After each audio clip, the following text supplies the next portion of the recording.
Le désert du Sahara, aujourd'hui connu comme l'un des endroits les plus chauds et les plus arides de la planète, n'a pas toujours été cette vaste étendue sèche de sable que nous reconnaissons. Il y a des milliers d'années, il s'agissait d'un paysage verdoyant et luxuriant, regorgeant de rivières, de lacs, de plantes et d'animaux. Cette transformation remarquable du Sahara, passé d'une région fertile à un désert aride, est un exemple captivant de la façon dont le climat de la Terre peut changer de manière spectaculaire au fil du temps. Il y a environ 10 000 ans, pendant une période connue sous le nom de Sahara vert, cette région était loin d'être le désert inhospitalier qu'elle est aujourd'hui.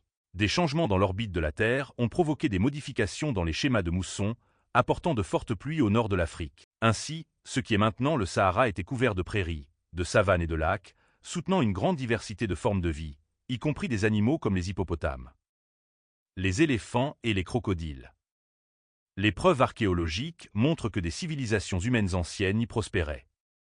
Des peintures rupestres retrouvées dans le Sahara montrent des scènes de personnes gardant du bétail, pêchant et chassant, offrant une fenêtre sur la vie des premiers humains qui habitaient un paysage fertile, très différent du désert actuel. La transformation du Sahara, de vert à désertique, a commencé il y a environ 5000 ans, alors que l'orbite de la Terre se déplaçait à nouveau progressivement. Cela a entraîné une réduction des pluies de mousson, asséchant peu à peu le paysage. Au fil du temps, la région est devenue plus aride, et les vastes prairies se sont lentement transformées en dunes de sable et plateaux rocheux que nous voyons aujourd'hui. Ce processus de désertification ne s'est pas produit du jour au lendemain, mais s'est déroulé sur plusieurs milliers d'années.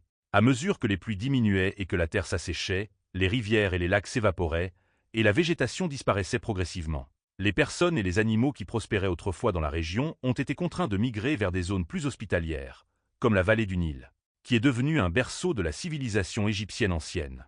Malgré son état actuel aride, le Sahara conserve encore des traces de son passé verdoyant.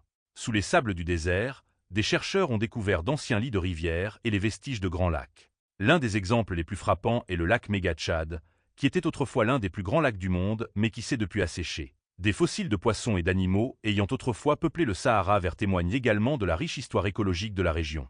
Ce changement spectaculaire dans le paysage du Sahara rappelle comment le changement climatique peut remodeler des écosystèmes entiers. Cela soulève également des questions sur l'avenir.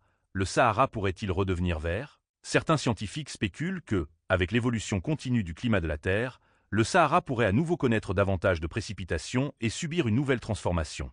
Le désert du Sahara, aujourd'hui symbole de sécheresse extrême, fut autrefois un paysage verdoyant et prospère. L'histoire de sa transformation, de prairies fertiles à désert aride, témoigne de la puissance du changement climatique à l'échelle géologique. En étudiant le passé du Sahara, nous acquérons de précieuses connaissances sur la façon dont les schémas climatiques naturels peuvent modifier radicalement les environnements et influencer les civilisations humaines.